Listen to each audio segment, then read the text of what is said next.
We got approached by the Eisteddfod and asked if we could do something as a community group. So I sat down with Craig initially, who's the chairman of the club, my partner in crime.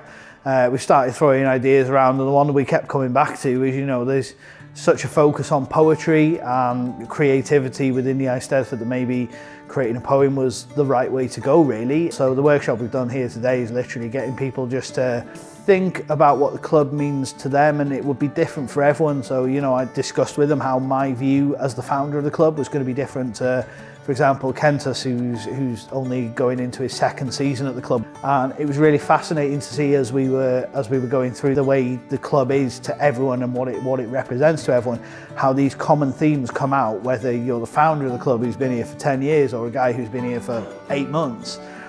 There's still these common themes coming through, so it shows that perhaps, this absolutely was the right idea to do, because it's made people really evaluate what the club is. And the one thing that came out here as a football club is there's very few mentions of football when people have discussed what the club means to them. And a lot of clubs claim to be a family. We never do.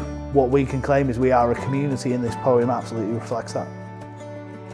Fel rhan o'n prosiect gyda'r Eisteddfod, dyn ni'n achwilio I straeon diddorol iawn o gwmpas yr Eisteddfod. Un o'r rhai enwoca ydy stori Heddwyn, a mae yna link i'r stori Heddwyn yma yn Wrecsam cyffredinol, oherwydd dyma'r lle ola, mae'n debyg, oedd Heddwyn yn sefyll ar tir ei wlad cyn iddo fynd i'r Litherland ac wedyn ymlaen i Gwlad Belg I ymladd yn y Pryfel.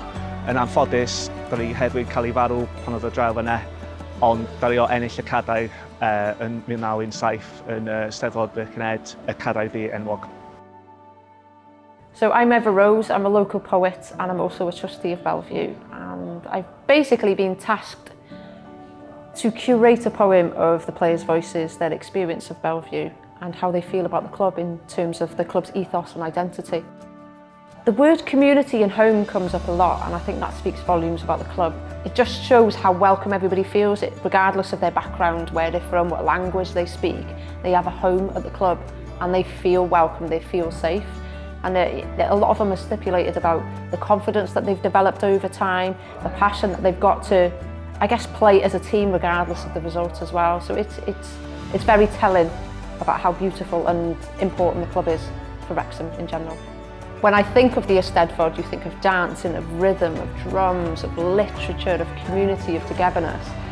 And I think curating a poem with Bellevue, with the ethos, meeting the Eisteddfod, there's no match more perfect. The Eisteddfod for Wales culturally is so important to showcase the language and what we're truly about as a nation. But also we're a very welcoming nation, we're an open nation. And if you feel Welsh, you are Welsh. And that's why clubs like Bellevue are so important, why the Eisteddfod is so important, and collaborating with both to create such a special film about a magical club, there's nothing better than that.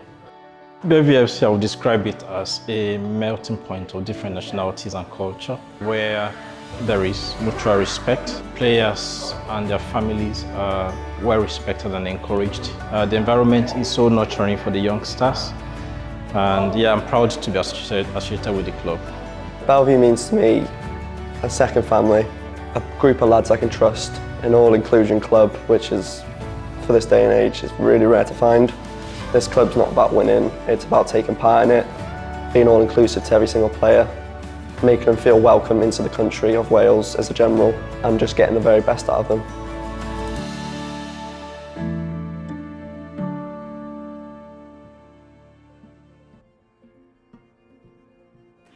Pan ddes I at Gymru, darganfoddais y byd.